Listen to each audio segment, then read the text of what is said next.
नमस्कार, रात के 10 बजने वाले हैं। वक्त है अपना बिहार का। मैं हूं आपके साथ विभा उपाध्याय।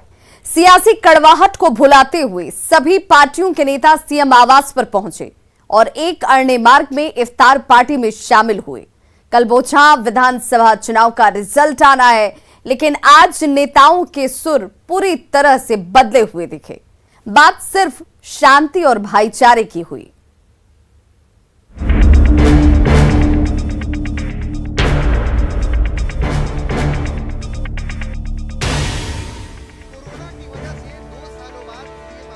दावते इफ्तार हुई, जिसमें कई मंत्री और विधायक शामिल हुए। सियासत से परे तकरीबन सभी पार्टियों के नेताओं ने भी शिरकत की। मुस्लिम समाज के प्रमुख लोगों को भी इफ्तार पर दावत दी गई। तस्वीर दिखा रहे हैं बिहार के मुख्यमंत्री नीतीश कुमार की, जहां कोरोना के बाद पहली बार इफ्तार का आयोजन हो रहा है और मुख्यमंत्री खुद रोजेदारों के बीच में है और इफ्तार का आयोजन इन्होंने किया है। और जैसी बात, इसके पहले भी जब कोरोना काल नहीं था उस वक्त भी इफ्तार का आयोजन किया गया था, लेकिन चूंकि कोरोना की वजह से इफ्तार का आयोजन रोक दिया गया था। लेकिन इस बार जब कोरोना में थोड़ी कमी आई, उसके बाद फिर मुख्यमंत्री नीतीश कुमार ने अपने सरकारी आवास एक अन्य मार्ग में इफ्तार का आयोजन किया। और सफेद टोपी पहनकर रोजेदारों के साथ रोजा तोड़कर सीएम नीतीश कुमार ने समाज में भाईचारा और शांति का संदेश दिया। उन्होंने उपदेश दिया तो आप समझिए वो सब चीज समझने लायक है। सबको मिलकर के प्रेम के साथ काम करना है, ये बहुत बड़ा उपदेश है। तो हम सब लोगों को इसके लिए आज के अवसर पर बधाई देते हैं और आप लोग भी आए, इसके लिए भी मैं आप सब लोगों को बधाई देता हूं। सीएम आवास पर दावते इफ्तार पुरानी परंपरा रही है, लेकिन कोरोना ने 2 सालों से इस परंपरा पर ग्रहण लगा दिया।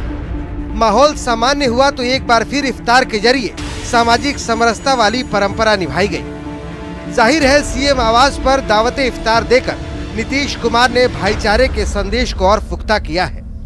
पटना से न्यूज़ 18 के लिए आनंद अमृतराज की रिपोर्ट। सीएम की इफ्तार पार्टी में सहयोगी बीजेपी और हिंदुस्तानी आवाम मोर्चा के अलावा विपक्षी आरजेडी और कांग्रेस के नेता भी शामिल रहे। इफ्तार पार्टी के बाद सभी नेताओं ने लोगों को रमजान की बधाई दी और समाज में शांति की अपील की। साथ ही इफ्तार को सामाजिक के साथ साथ आध्यात्मिक महत्व का प्रतीक बताया। सभी को शुभकामनाएं हैं और सभी अच्छे से प्रेम से यह समय एक साथ, इस बार पहला बार इतिहास में हुआ था कि रामनवमी की भी फास्टिंग चल रही थी, इफ्तार की भी फास्टिंग चल रही थी और गुड फ्राइडे की भी फास्टिंग चल रही थी। आज ईसाई बंधुओं का त्योहार है, उनको भी शुभकामनाएं। हाँ, इफ्तार था। इफ्तार में सब लोग आते हैं और प्रार्थना करते हैं भगवान से कि भाई अमन रहे, शांति रहे। और ये एक साल की बात नहीं है, सालों साल होता है। यही बिहार है और यही समाज है। इसी समाज की खूबसूरती की पेशकश मुख्यमंत्री हर साल करते हैं और हर त्योहार पर्व में इनकी तरफ से अनुष्ठान होता है। और आप जानते ही हैं कि इफ्तार का एक महत्व हम लोगों के हिंदुस्तानी परंपरा में काफ़ी इसका महत्व है। यह समझिए कि हम लोगों का जो आपसी भाईचारा का रिश्ता है सभी धर्मों के बीच में, उसका एक प्रतीक है। इसका न सिर्फ सामाजिक महत्व है बल्कि इफ्तार का आध्यात्मिक महत्व भी है। बोचहां उपचुनाव के लिए मतों की गिनती 16 अप्रैल यानी कि कल होने वाली है। 12 अप्रैल को वोटिंग हुई थी। सभी पार्टियां अपनी अपनी जीत के दावे कर रही हैं। इस सीट पर बीजेपी की प्रतिष्ठा दांव पर है।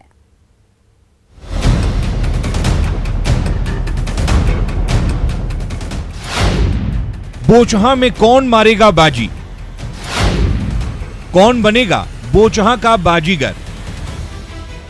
आजकल बिहार की सियासत से जुड़ा हर शख्स इन सवालों के जवाब जानना चाहता है, जिसके मिलने में बस चंद घंटे की देरी है। 12 अप्रैल को बोचहां की जनता ने अपना मत ईवीएम में कैद कर दिया था।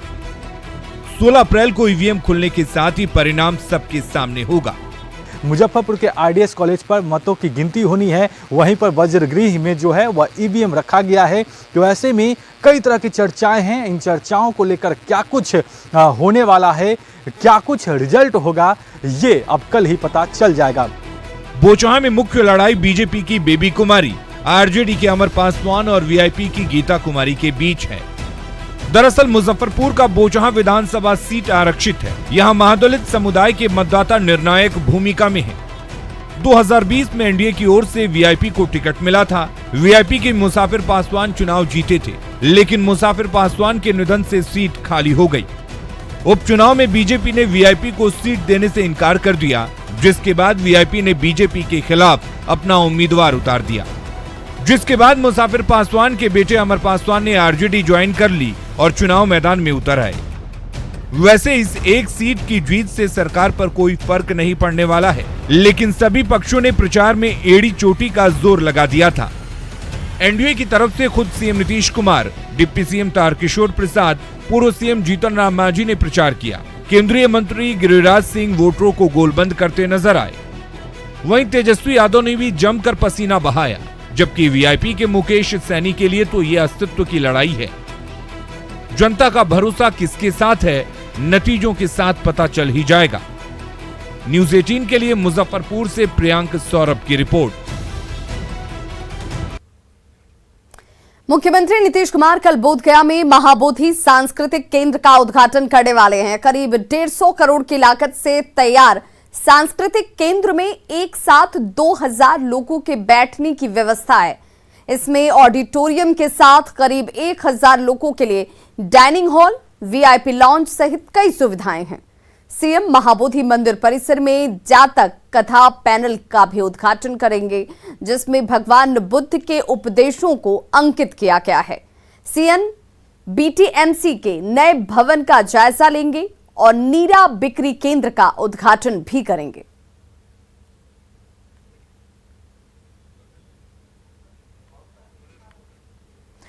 और देखिए बड़ी खबर इस वक्त दरभंगा से, जहां पर एसिड अटैक किया गया, जिसमें एक पक्ष के 4 लोग झुलस गए हैं। एक बच्चा भी इसमें शामिल बताया जा रहा है। घटना जमीन विवाद में घटी, जब 2 पक्ष आपस में ही भिड़ गए। दोनों पक्षों में मारपीट शुरू हो गई, तो एक तरफ से एसिड अटैक किया गया। मारपीट में दूसरे पक्ष के 2 लोग जख्मी हुए हैं और फिलहाल सभी घायलों का डीएमसीएच में इलाज चल रहा है। दरअसल बजरंगी साह और मोहन भगत में सालों से जमीन को लेकर विवाद चल रहा है और इसी को लेकर आज मारपीट की शुरुआत हो गई। हालांकि एसिड फेंकने के आरोपी बजरंगी साह का कहना है कि छीना झपटी में एसिड का बोतल टूट गया, एसिड से कोई हमला नहीं किया गया। हम लोग वहाँ गए तो बोला कि इसमें नहीं काम होगा। उस पर हम लोग गए, अरे तुम इसको क्यों रोका है। इसी पर अचानक आया और तेजाब का सर पर फोड़ दिया हमारे भाई विकास कुमार के माथा पर, जो उसका सर फट गया, पूरा तेजाब पड़ा। उसके बाद हम लोगों पर भी फोड़ा। उनको इतना दिनों से लगभग टॉर्चर कर रहा है। लगभग 2007 में हमने ज़मीन ली है, हमसे कोई भी बात नहीं है। मुझे इतना टॉर्चर करते हैं, हद से ज़्यादा टॉर्चर करते हैं, बेमतलब का टॉर्चर। नियंत्रण में है, ठीक हो जाएंगे वो लोग। सब एसिड अटैक में तो होता है, जो जलन वगैरह बहुत मरीज को रहता है, जिससे थोड़ा कष्ट रहता है। उसको डॉक्टर लोग देख लिए हैं, तो 1 आध सप्ताह लगेगा उनको ठीक होने में। कहे तो पटना के मौर्या कॉम्प्लेक्स से एक युवती को बरामद किया गया है, जो पूरी तरह से होश में नहीं है। युवती के शरीर पर कटे का निशान मिला है। युवती गया की रहने वाली बताई जा रही है और उसके मुताबिक वो अपने घर से बाजार के लिए निकली थी, जिसके बाद उसके साथ क्या कुछ हुआ उसे पता नहीं है। वो पटना कैसे पहुंची ये भी युवती बताने की स्थिति में नहीं है। पटना पुलिस के मुताबिक लड़की एक कोचिंग इंस्टीट्यूट में पढ़ती है, जहां आनंद नाम का एक व्यक्ति उसे परेशान करता था और परिजनों को भी धमकी दी गई थी। इंस्टीट्यूट का नाम बताइए, गुरचरण कोचिंग, जो मेडिकल और इंजीनियरिंग के बच्चों को एडमिशन का काम कराती है। वहाँ एक आनंद नाम का लड़का का नाम बताइए, जो ये सिकरिया मोड़ का रहने वाला आनंद यादव, सिकरिया मोड़ का रहने वाला है। वो इनको पहले भी परेशान करता था, गया सिकरिया मोड़। तो पहले भी परेशान करता था। उन्हीं के द्वारा बताया कि मैं 4 दिन पहले कोचिंग छोड़ भी चुकी हूँ, लेकिन ये शायद उसी की, चूँकि फ़ोन पे जो आवाज़ आ रही थी तो बता रही थी कि उसी का, वो नैन्सी मैम कहकर बोलता था। जब दुनिया आर्थिक मंदी की कगार पर थी, तब भारत के निर्यात में 40% की बढ़ोतरी हुई थी। ये कहना है केंद्रीय पशुपालन, मत्स्य पालन एवं डेयरी मंत्री पुरुषोत्तम रुपाला का। पूर्वी चंपारण के पिपराकोठी में पशु आरोग्य और कृषि उन्नति मेले का उद्घाटन करने पहुंचे मंत्री ने कहा कि किसानों ने खेती के तरीके में बदलाव लाया है, जिससे अनाज के मामले में भारत आत्मनिर्भर हो चुका है। वहीं पूर्व केंद्रीय कृषि मंत्री राधा मोहन सिंह ने कहा कि केंद्र में नरेंद्र मोदी की सरकार बनने के बाद कृषि बजट में बढ़ोतरी हुई है, जिससे किसानों को काफी फायदा हो रहा है। 13-14 में जब हमारी सरकार आई थी तो बजट था 21,933 करोड़। नोट करने का विषय 13-14 में 21,933 करोड़ और 22-23 का बजट है 1,32,00,000 ये बजट है 22-23। देश के किसानों ने अपनी खेती में जो बदलाव किया, इसका नतीजा ये आया कि आज भारत के किसानों ने ऑल टाइम हाई रिकॉर्ड उत्पादन करने का लक्ष्य हासिल कर लिया। और कोरोना कालखंड की बातें जब होती हैं तो सभी कारोबार के कम होने की, कटौती होने की, बंद होने की बातें होती हैं, मगर अकेला एक कृषि विभाग था जो कोरोना कालखंड में भी अविरत चलता रहा।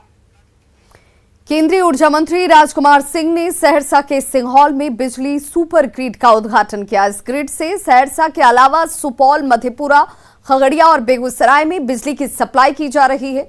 550 करोड़ की लागत से तैयार ये ग्रिड राज्य की नेशनल ग्रिड से कनेक्टिविटी को मजबूत कर रहा है। अब ये क्षेत्र, उसी क्षेत्र राष्ट्रीय ग्रिड से जुड़ गया। अब यहाँ से अब पावर सप्लाई ये सुगम हो जाएगा, कांस्टेंट हो जाएगा, निर्बाध हो जाएगा, सिर्फ कोसी के जिलों में नहीं बल्कि खगड़िया और बेगूसराय में। और ये जैसे कि हमने कहा पूरे राष्ट्रीय ग्रिड से जुड़। पटना काफी बदला है, लेकिन अभी और बदलाव की जरूरत है, ये कहना है सिंगर जसविंदर निरूला का।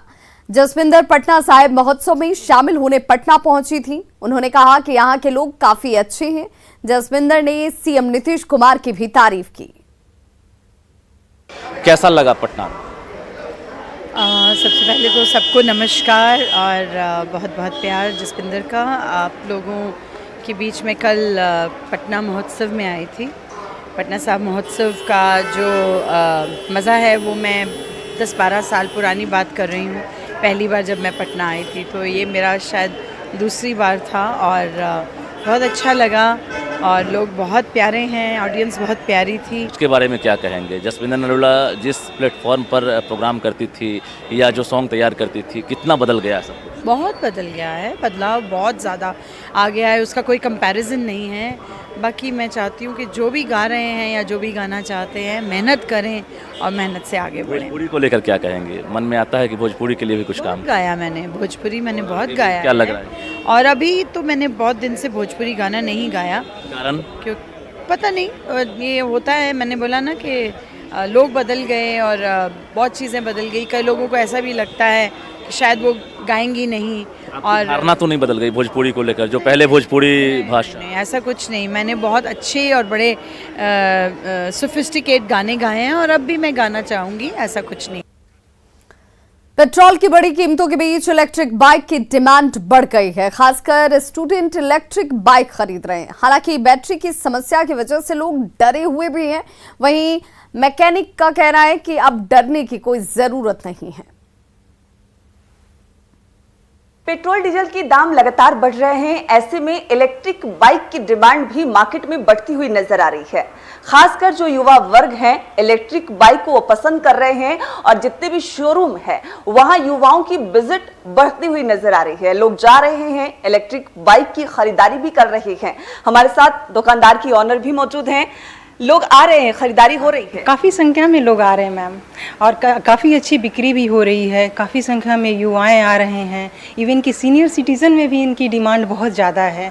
महिलाएं आत्मनिर्भर हो रही हैं, बच्चों को स्कूल पहुंचाना हो, लाना हो। इससे क्या हो रहा है कि पैसे, पेट्रोल, ये डीजल, ये सब की प्राइसिंग जितनी हाई हो रही है उससे खर्च कम हो रहा है उन लोगों को। कहीं ना कहीं इलेक्ट्रिक बाइक की जो शिकायत है ग्राहकों की, उनका कहना है कि इसकी बैटरी बहुत टिकाऊ नहीं होती, कभी भी बंद हो जाने का डर सताता है। ऐसे में क्या कुछ कहना है मैकेनिक का, क्या लगता है? जिस तरीके से ग्राहकों का कहना है कि बंद होने का खतरा रहता है, ज्यादा चलेगी नहीं, क्या लगता है, सही है? मैम अभी जो हमारे पास गाड़ी आ रहा है, मतलब उसको बैटरी का प्रॉब्लम देखते हुए अपग्रेड करके हमारा BLDC मोटर है जो कि 250 वाट का है, उसको अपग्रेड करके मार्केट में लाया जा रहा है। जानकारी दी है कि जो बैटरी की शिकायत ग्राहकों की थी उसे अपग्रेड किया गया है और अपग्रेड करके ये बैटरी लगाई गई है ताकि ग्राहकों को बैटरी का खतरा है वो ना सताए, स्कूटी टिकाऊ चले और इसकी जो रफ्तार है वो बहुत लिमिटेड है, यानी दुर्घटना का खतरा भी इस इलेक्ट्रिक बाइक से उतना नहीं होता जितना नॉर्मल बाइक से होता है। ऐसे में जो प्रदूषण का खतरा है वो भी बहुत कम हो जाता है। यही वजह है कि युवाओं की पहली पसंद इलेक्ट्रिक बाइक बनती हुई नजर आ रही है। विनीता मिश्रा, न्यूज़ 18 पटना। मोबाइल के जरिए हो रहे फ्रॉड से तो पूरा देश परेशान है, लेकिन गांव में रहने वाले सीधे साधे लोगों के लिए ये एक बड़ी मुसीबत बन गई है। अब इस मुसीबत से छुटकारे की कोशिश तेज हो गई है और ऐसी कोशिश कर रही है MEF। अब नहीं लूट पाएंगे लालच वाले मैसेज, अनचाहे मैसेजेस से मिलेगी मुक्ति, ब्लॉकचेन टेक्नोलॉजी लगाएगी लगाम, MEF बचाएगा माल। सवाल है कि आखिर ये MEF है क्या, जिसके जरिए लूट पर लगाम कसे जाने की तैयारी की जा रही है। हम आपको ये बताएंगे, पहले इस समारोह की तस्वीरों को देख लीजिए।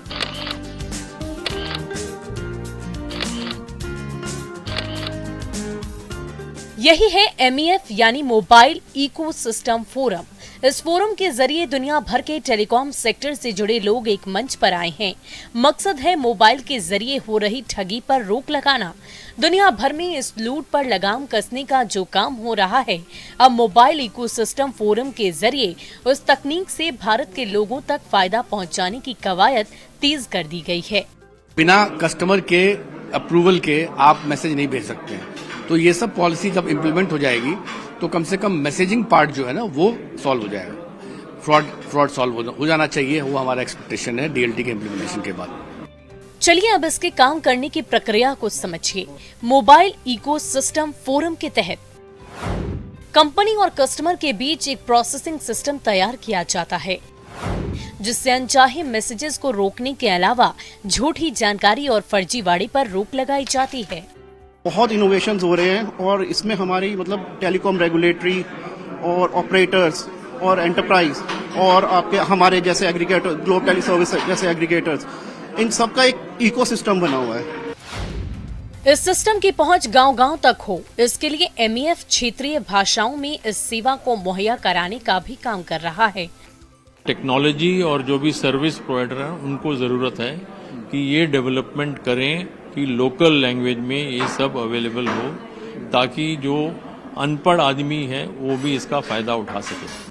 मुंबई में आयोजित टेलीकॉम परिषद की बैठक में बताया गया कि मोबाइल इकोसिस्टम फोरम का प्रोसेसिंग सिस्टम अगले 2 साल के भीतर पूरे भारत में काम करने लगेगा, जिससे फेक मैसेजेस से होने वाली समस्या से पूरी तरह से निजात दिलाने में मदद मिलेगी। Bureau report, news 18 network.